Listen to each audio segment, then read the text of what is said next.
Republican Senator Kevin Cramer says this: do two wrongs make a right? No. But two wrongs can at least get us to a fresh start. And Trump just wiped the slate clean by ending DEI and pardoning the Jan 6ers. It's a fresh start for the whole country. And now everyone's even, right? Well, we'll see. Former Speaker of the House, K-Mac, is here. All right, K-Mac, so bye-bye DEI. Is it ever coming back? No, I think the rest of the country wanted this to go away. I mean, when you think about it, we're coming after the holiday of Martin Luther King.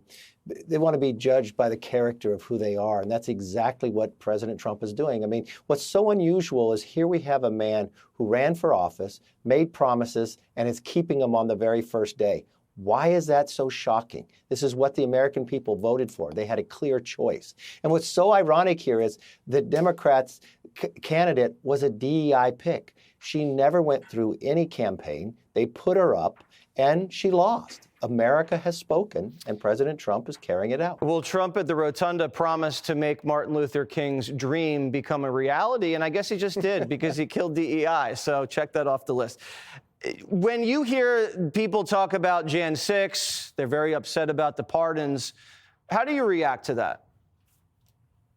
The one thing I say is there's a fundamental difference between what President Trump did and what Joe Biden did. President Trump literally told America, if you elect me president, I am going to pardon January 6th. So you could make a decision. If you disagreed, don't vote for him. What Joe Biden did was tell the American public that he would never pardon his son. His son gets convicted, and then he pardons him. But then he goes and pardons his entire family in the last minutes, not telling the incoming president. But what's so ironic, or to me terrible about this, these are the people he was in business with. This is what everybody wondered, the big guy. This is where China sent their money. This is where they had so many LLCs, and when one money came into one, they went around and put cash, and he denied it the entire time. So is pardoning his family literally admitting he was involved because it was a family business?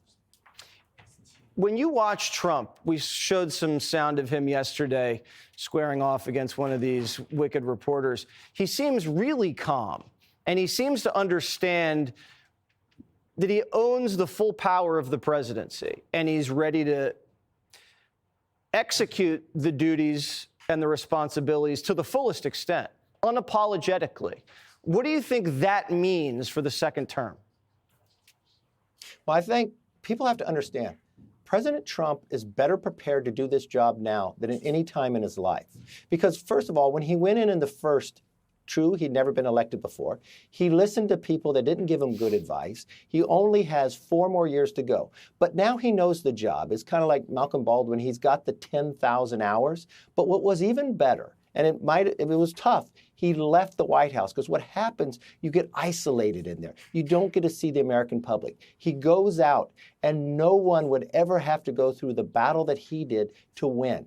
Assassination attempts, persecution, trying to put him in jail. He had to fight so hard, but he sat with the American public. He knows what's going on. And the world sits in a different place. China's in a different situation. Russia's in a different situation. He's prepared now, and he's fearless, and he knows he has 4 years to go. He's not going to waste 1 minute. He's going to go faster than the House and the Senate will be able to keep up. It would be like if I got fired from Fox, took 4 years off, reclaimed my position. Imagine how good I would be. Could you imagine? It would, not that I want to get fired, but could you imagine, K-Mac? Wow. It's hard to imagine you even being better. But you know what? Constant improvement and knowledge matters. And it kind of humbled this president. And think about the attack of the assassination attempt. That changes you. And you know what? It's for the better that he spent this time with the American public. Completely And he's agree. not going to let bad advice push him in the wrong way. All right. K-Mac still recovering from the inaugural balls. He went to all of them twice. See you later. And you never once asked me to dance. Click here to subscribe to the Fox News YouTube page to catch our hottest interviews and most compelling analysis. You won't get it anywhere else.